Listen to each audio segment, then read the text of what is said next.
Hi guys! Good morning, good morning! So, nandito tayo ngayon guys sa Palayan, sa Barangay Bubuin, Bayan ng Infanta. So, medyo matagal-tagal tayo hindi nakakapagpunta dito guys at nabibisi ang person. So, as of today guys, ayan, ito po yung kalagayan ng palay na ginamitan ng ating organic full harvest. So, ayan guys, kakalabas pa lang ng kanyang mga bunga niya. So makikita natin guys ay may mga good insect naman tayo, may mga protector tayo dito guys, no?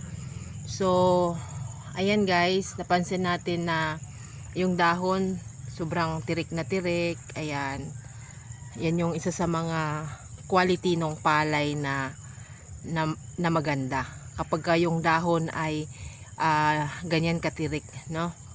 So antabayanan natin guys yung mangyayari dito kasi mas maganda kapag mismo yung may-ari ang ating mapanayam.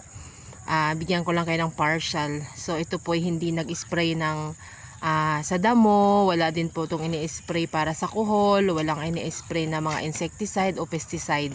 Pure organic po ang palayan na ito dito sa Barangay Bubuin. So napagpatunay guys na yan ay pure organic. Ayan.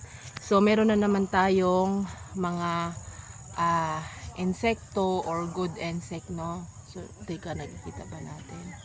So ayan, may mga web. Ayan. Na nakikita natin. Yan, may mga insekto na nakakapag-protect, nagpo-protect sa ating palayan. No? So kita nyo guys yung lupa. Yan. Kita pa ninyo yung lupa. Hindi siya ganun kabuka yung palay natin dahil hindi tayo gumamit ng urea. So pagka walang urea, yung dahon hindi masyadong lumalapad, no? So hindi masyadong bumubuka. So ayan guys, pak tayo. Dito tayo papasok.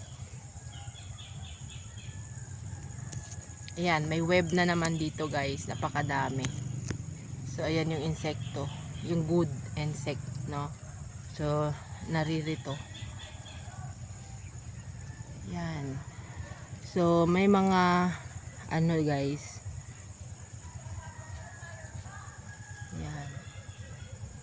Ano yun ay? Yun yung mga good insect, yung mga natural na insekto. So ito yung nagtatanong guys, oh, kung ano daw yun.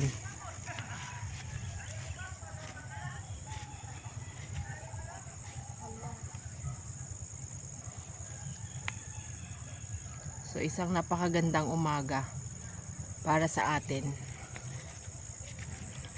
sa lugar na to. So mapapansin nyo po, ayan. Yan, dalawang insect. Ayan, tsaka ayan, okay. Tapos meron na naman dito. Ayun, yan. So isang malawak na web na nagpo-protect. Tapos ayun pa. So medyo madami-dami siya guys, no? So kung makikita natin,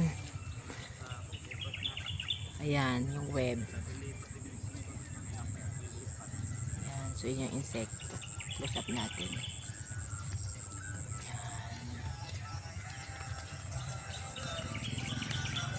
So umaga talaga sila lumalabas guys, yung mga good insect. Sila yung nagproprotekta nung